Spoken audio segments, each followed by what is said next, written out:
नमस्कार दोस्तों, आप सभी का बहुत बहुत स्वागत है आपके अपने ऑनलाइन इंस्टीट्यूट निशांत ज्ञान के यूट्यूब प्लेटफॉर्म पर। मैं नितिन उपाध्याय आप सभी का स्वागत करता हूं, अभिनंदन करता हूं आज के अपने इस वीडियो पर। हमारे कुछ साथी यूपी पीईटी की तैयारी कर रहे हैं, जिस यूपी पीईटी के माध्यम से उत्तर प्रदेश में लेखपाल की आने वाली वैकेंसी कंप्लीट कराई जाएगी।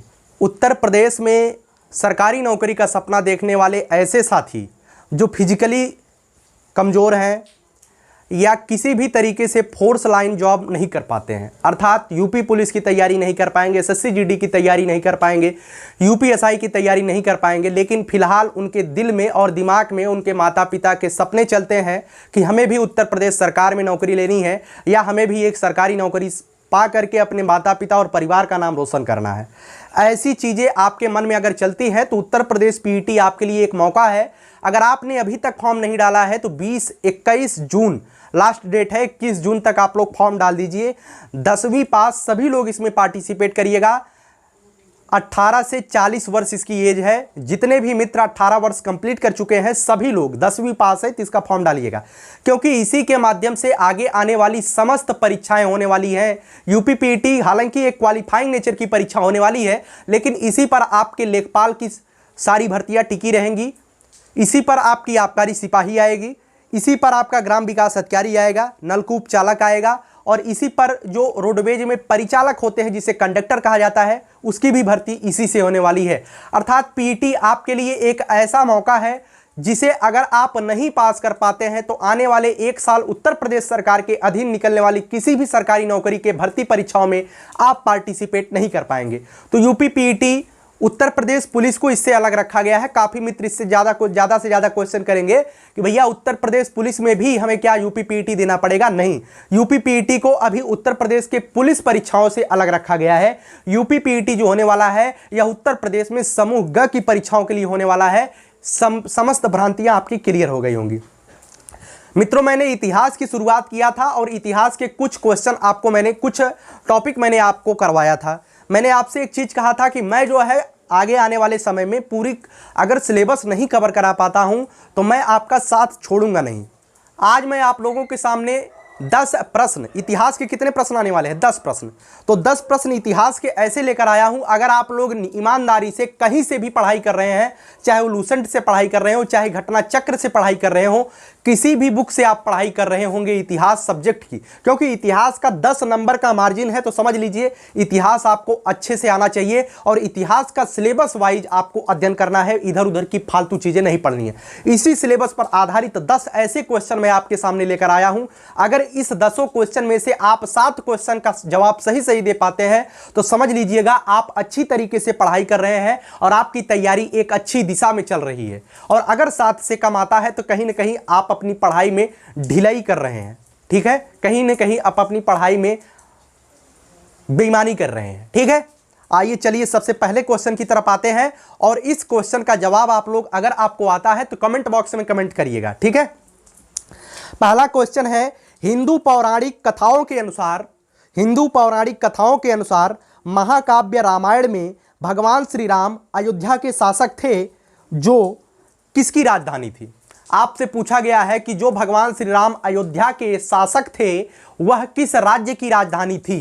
हिंदू पौराणिक कथाओं में वह राज्य किस राज्य के नाम से जाना जाता था? क्या उसे हस्तिनापुर कहा जाता था? क्या उसे कुरु कहा जाता था? क्या उसे कलिंग कहा जाता था? क्या उसे कोसल कहा जाता था? ठीक है, उम्मीद है कि आप सभी लोग कमेंट बॉक्स में इसका जवाब दिए होंगे और इसका जो राइट आंसर है मित्रों वो है ऑप्शन नंबर डी, कोसल। ये जो कोसल है, आप लोग अगर रामचरितमानस पढ़े होंगे तो कोसल नरेश उन्हें कहा गया है। रामचरितमानस में काफी बार कोसल शब्द का प्रयोग हुआ है, ठीक है। तो कोसल राज्य की राजधानी हुआ करती थी अयोध्या और जिसके राजा हुआ करते थे दशरथ, और उन्हीं के पुत्र बाद में भरत राजा होते हैं और उसके बाद श्री रामचंद्र जी राजा होते हैं, ठीक है। तो उम्मीद करता हूं इस क्वेश्चन का जवाब आप लोग सही दे पाए होंगे, क्योंकि अगर आप लोग हिंदू धर्म से बिलोंग करते होंगे तो आप लोग आसानी से जवाब जरूर दे पाए होंगे। चलिए अगले क्वेश्चन पर चलते हैं। अगला क्वेश्चन आपके सामने है, चंद्रगुप्त के पुत्र का नाम बताएं जिन्होंने 298 से लेकर 272 ईस्वी पूर्व तक राज्य किया था और संपूर्ण भारत में अपने साम्राज्य को बढ़ाया था। अर्थात आपसे पूछा गया है मौर्य साम्राज्य आप लोगों ने पढ़ा है, उस मौर्य साम्राज्य का जो संस्थापक थे उनके नाम आप जानते हैं, उनका नाम था चंद्रगुप्त, और चंद्रगुप्त के पुत्र का नाम ही आपसे पूछ लिया गया है। तो मित्रों, चंद्रगुप्त के पुत्र का नाम क्या था जिसने 298 से लेकर 272 ईस्वी तक राज्य किया था? उसका नाम था बिंदुसार। और बिंदुसार के बारे में बताऊं तो बिंदुसार को पिता का पुत्र और पुत्र का पिता कहा जाता है। अब कैसे बिंदुसार को पिता का पुत्र और पुत्र का पिता कहा जाता है, इसे समझने का प्रयास करिएगा। क्योंकि बिंदुसार एक ऐसा राजा था जो एक महान पिता का पुत्र था, क्योंकि चंद्रगुप्त एक महान पिता थे, महान शासक थे। क्योंकि चंद्रगुप्त जो है मौर्य साम्राज्य के संस्थापक थे और महान पिता का पुत्र था और महान पुत्र का पिता था। क्यों? क्योंकि बिंदुसार के ही पुत्र थे सम्राट अशोक। क्योंकि सम्राट अशोक के बारे में आपके सिलेबस में ज्यादा जानकारी पढ़नी है तो सम्राट अशोक को आप सेपरेटली पढ़ लीजिएगा, ठीक है। इसका जो राइट आंसर होगा मित्रों वो होगा बिंदुसार, ठीक है। चलिएगा, अगला क्वेश्चन है, मुगल सम्राट जहांगीर ने शालीमार बाग का निर्माण कहां कराया था? आपसे पूछा गया है जहांगीर ने शालीमार बाग का निर्माण कहां पर कराया था? ऑप्शन नंबर ए है दिल्ली, बलूचिस्तान, अवध, कश्मीर। जो भी ऑप्शन आपके सामने दिए गए हैं उस ऑप्शन में से आपको सही टॉपिक का चयन करना है, सही ऑप्शन का चयन करना है। मित्रों, इसका जो राइट आंसर वो है कश्मीर। जहांगीर की एक बेगम थी, उनका नाम था मेहरुन्निसा, और मेहरुन्निसा के लिए ही जहांगीर ने जम्मू कश्मीर में शालीमार बाग का निर्माण करवाया था। एक बार की वाकया है कि जहांगीर अपनी पत्नी मेहरुन्निसा के साथ जम्मू कश्मीर घूमने जाता है, और जब जम्मू कश्मीर मेहरुन्निसा के साथ घूमने जाता है तो जम्मू कश्मीर की वादियां मेहरुन्निसा को इतनी अच्छी लग जाती हैं कि वह जहांगीर से कहती है कि पृथ्वी पर कहीं भी स्वर्ग है तो यही है, यही है, यही है। और जब उनकी बेगम कह देती है कि यहीं पर स्वर्ग है तो उन्हीं के कहने पर जहांगीर ने वहां पर शालीमार बाग का निर्माण करा दिया था, ठीक है। तो उम्मीद करता हूं चीजें आपको समझ में आ गई होंगी। अगले क्वेश्चन पर आते हैं, वैदिक सभ्यता किस नदी के तट पर विकसित हुई थी? आपसे क्वेश्चन किया गया है वैदिक सभ्यता किस नदी के तट पर विकसित हुई थी? ऑप्शनों को देखिएगा, उसके बाद सही क्वेश्चन, सही ऑप्शन आप लोग कमेंट बॉक्स में कमेंट करिएगा। मित्रों, इसका जो राइट आंसर होगा वो होगा सरस्वती नदी। सरस्वती नदी को वर्तमान में घग्गर नदी के नाम से जाना जाता है। क्वेश्चन आपसे पूछा जा सकता है सरस्वती नदी को वर्तमान में किस नदी के नाम से जाना जाता है? तो घग्गर नदी के नाम से। वैदिक सभ्यता सरस्वती नदी के तट पर विकसित हुई थी, ठीक है। और अगर बात की जाए वैदिक सभ्यता में सबसे पवित्र नदी कौन थी? तो सरस्वती नदी थी, ठीक है। चलिएगा, अगला क्वेश्चन आपसे आधुनिक भारत के इतिहास का क्वेश्चन है कि गदर पार्टी किससे संबंधित थी या गदर आंदोलन के नेता कौन थे? ठीक है, ऑप्शन में दिया गया है हरदयाल, भगत सिंह, मैडम कामा या श्यामजी कृष्ण वर्मा, ठीक है। मित्रों, आप सभी लोगों को अगर नहीं जानकारी है तो मैं जानकारी के लिए बता दूं, इसका राइट आंसर है लाला हरदयाल। क्या है? Lala Hardayal. Option number A is the right answer. आपके ऑप्शन में क्या दिया गया है मैं नहीं जानता हूं, लेकिन हरदयाल इसका राइट आंसर है, ठीक है। अब मैं आपको बताना चाहता हूं 1913 में अमेरिका का एक जगह होता है सैन फ्रांसिस्को, और उसी सैन फ्रांसिस्को में भारत को आजादी दिलाने के लिए लाला हरदयाल ने गदर पार्टी की स्थापना किया था। किसकी स्थापना किया था? गदर पार्टी की स्थापना किया था लाला हरदयाल ने। इसमें जो है बाबा हरदयाल सिंह, सोहन सिंह भाकना और लाला हरदयाल काफी लोग सम्मिलित हुए थे, ठीक है। तो लाला हरदयाल, बाबा हरपाल सिंह, सोहन सिंह भाकना काफी लोग इसमें सम्मिलित हुए इस गदर पार्टी में। अगर गदर पार्टी के संस्थापक की बात की जाए तो कौन थे? लाला हरदयाल थे। 1913 सैन फ्रांसिस्को अमेरिका में इसका गठन हुआ था, ठीक। उम्मीद है कि ऐसे ही क्वेश्चन, इतिहास के क्वेश्चन पूछे जाएंगे। अगला क्वेश्चन है 1927 में महाराष्ट्र में महाड़ सत्याग्रह किसने किया था? ऑप्शन नंबर आपसे ऑप्शन में कहा गया है महात्मा गांधी, सरदार पटेल, डॉक्टर बी.आर. अंबेडकर, ज्योतिबा फूले। मित्रों, इसका जो राइट आंसर है वो है doctor B R. Ambedkar. Doctor B R. Ambedkar 1927 में महाराष्ट्र का एक जिला था रायगढ़, रायगढ़ में एक विद्रोह किया था जिनका नाम एक सत्याग्रह चलाए थे जिसका नाम था महाड़ सत्याग्रह। महाड़ जाति के लोग एक निम्न जाति के लोग माने जाते हैं। अगर आपसे कहा जाए डॉक्टर बी.आर. अंबेडकर साहब किस जाति से थे तो महाड़ जाति से संबंध रखते थे। तो महाड़ जाति मतलब चमार, ठीक है। तो इन्हें एक तरीके से चमार जाति के बराबर ही माना जाता है, ठीक है।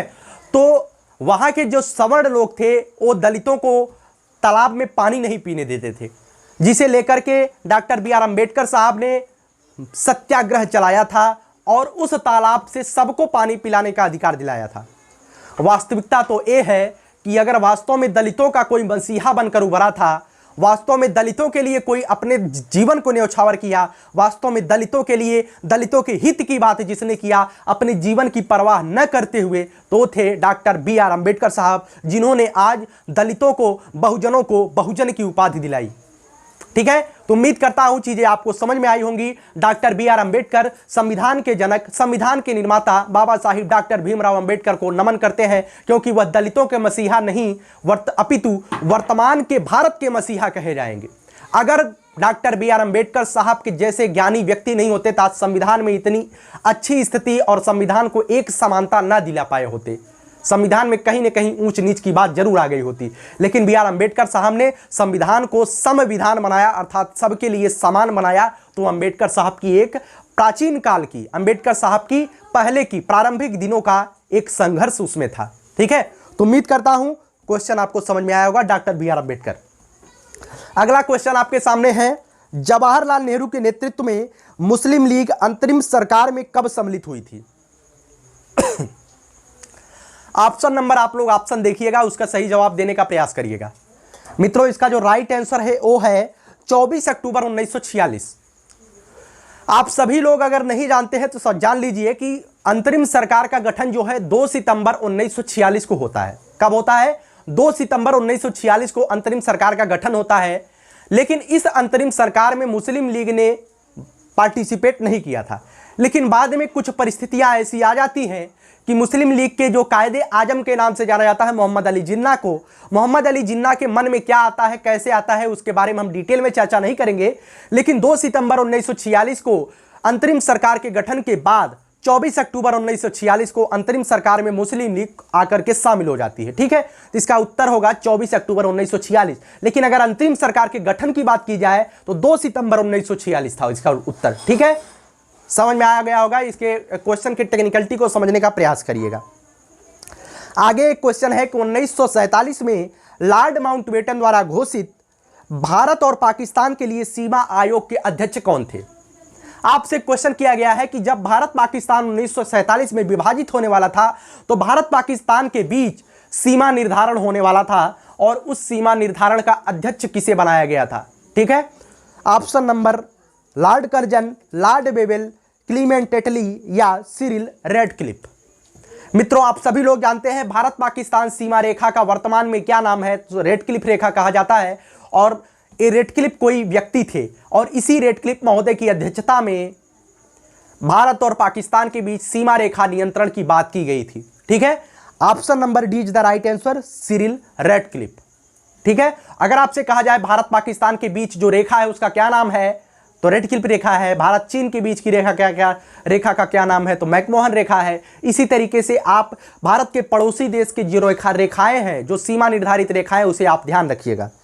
ठीक है, अगला क्वेश्चन है, वह कौन से राष्ट्रीय नेता हैं जिन्होंने 1983 में कन्याकुमारी से लेकर के दिल्ली के राजघाट तक पदयात्रा नामक मैराथन पैदल तय की थी? और यह क्यों तय की थी? ये जो है भारत की जनता के साथ नवीनीकृत संबंध स्थापित करना चाहते थे। वास्तविकता 1983 में एक पहल की गई थी किसी नेता के द्वारा, अभिनेता का नाम मैं बताता हूं, किसी नेता के द्वारा पहल की गई, क्योंकि उत्तर भारत, अधिकांश जो भारत में सरकारें बनती हैं वो उत्तर भारत से ही बना ली जाती हैं।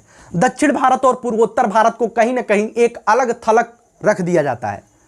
ठीक है, अगर उत्तर प्रदेश में 80 विधानसभा सीटें हैं, यहां से कोई पार्टी 75 लोकसभा सीटें हैं, सॉरी मैंने कहा कि विधानसभा 80 लोकसभा सीटें हैं, और अगर कोई पार्टी यहां से 75 सीट लेकर के और उत्तर भारत में कई जगह से सीटें निकाल करके बहुमत से सरकार बना लेती है, तो कहीं ना कहीं वो दक्षिण भारत में ध्यान नहीं देंगे, कहीं ना कहीं पूर्वोत्तर भारत में ध्यान नहीं देंगे। तो बलिया के बाबू चंद्रशेखर, ध्यान रखिएगा, एक ऐसे प्रधानमंत्री जिन्हें तुर्क कह के पुकारा जाता है, भारतीय तुर्क, एक ऐसे प्रधानमंत्री जो बलिया से संबंध रखते हैं, एक ऐसे प्रधानमंत्री जो 7 महीने के लिए प्रधानमंत्री हुए, लेकिन इनका मकसद था प्रधानमंत्री होना, तो अपने मकसद में प्रधानमंत्री बने भी। बाबू चंद्रशेखर ने ही 1983 में कन्याकुमारी से लेकर के दिल्ली के राजघाट तक पैदल यात्रा किया था और यह भारतीय जनमानस के साथ नवीनीकृत संबंध स्थापित करने के लिए किया था। ठीक है, तो उम्मीद करता हूं आपको क्वेश्चन का आंसर समझ में आ गया होगा। आपसे एक क्वेश्चन और कहा गया है कि 1658 में बहादुरपुर के युद्ध में शाहजहां के दूसरे बेटे शाह शुजा को शाहजहां के पोते कौन से पोते ने पराजित किया था। ये तो थोड़ा सा क्लिष्ट क्वेश्चन है आपके लिए, लेकिन अगर आपने मुगल साम्राज्य को बेहद ही करीबी से पढ़ा होगा तो इस बहादुरपुर के युद्ध के बारे में जरूर जानते होंगे। मित्रों, आपको एक कहानी में बताता हूं। शाहजहां की जब धीरे धीरे शाहजहां जीवित ही रहता है, क्योंकि शाहजहां धीरे धीरे जब बुढ़ा होने लगता है तो उसके 4 पुत्र होते हैं।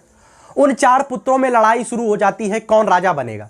वास्तव में शाहजहां का जो बड़ा पुत्र था उसका नाम था दारा शिकोह, और दारा शिकोह का एक पुत्र था जिसका नाम था सुलेमान शिकोह। क्या नाम था? सुलेमान शिकोह। दारा शिकोह का भी पुत्र सुलेमान शिकोह बड़ा हो गया था। तो मान लीजिए बाबा कितने बूढ़ा हो चुके होंगे। अब बाबा के पुत्रों में लड़ाई होने लगी कि राजा कौन बनेगा। अब अंततः जो जीतता है उसका नाम था औरंगजेब। औरंगजेब जीत करके राजा बनता है, लेकिन एक बहादुरपुर का युद्ध होता है, जो युद्ध जो है शाह शुजा और दारा शिकोह के पुत्र सुलेमान शिकोह के बीच होता है।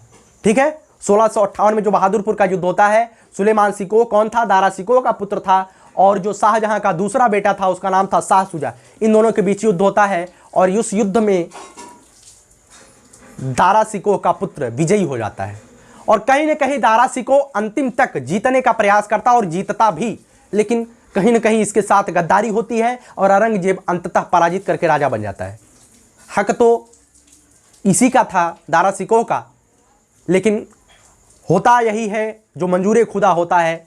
ठीक है, तो ये 10 क्वेश्चन मैंने आपके बीच कराया, और अगर इस 10 क्वेश्चन में 7 क्वेश्चन आपने सही किया है तो समझ लीजिए आपकी तैयारी अच्छी है। और अगर 7 क्वेश्चन आपने सही नहीं किया है तो आपको दिन भर में 4 से 5 घंटे पढ़ने की आवश्यकता है। मित्रों, पीईटी के माध्यम से ही उम्मीद यही है कि अगले विधानसभा चुनाव से पहले पीईटी के माध्यम से ही लेखपाल की वैकेंसी क्लियर हो सकती है। अगर आप लोगों के घर में दीपक जलने की ठानी होगी, आप लोग अपने घर में रोशनी जलाने का ठाना होगा, तो एक मौका है और इस मौके को भुनाने का प्रयास करिएगा। और मैं जितना कर सकता हूं आपके लिए मैं करने का प्रयास करूंगा। मैं वीडियो लगातार क्यों नहीं बना पाता हूं, उसका भी एक रीज़न है कि हमारा भी कुछ सामाजिक दायित्व है। उस सामाजिक दायित्व का निर्वहन करते समय हमें समय नहीं मिल पाता है कि मैं आपके लिए वीडियो बना पाऊं, लेकिन जितना समय मुझे मिलता है मैं वीडियो बनाने का प्रयास करता हूं। लाइक शेयर सब्सक्राइब आप करें ना करें, लेकिन ये जो मैं वीडियो बनाता हूं ये मेरा शौक है, और इस शौक के माध्यम से ही यूट्यूब पर आया हूं। मेरा कोई उद्देश्य, मेरा कोई व्यक्तिगत स्वार्थ नहीं है। ठीक है, धन्यवाद आपका।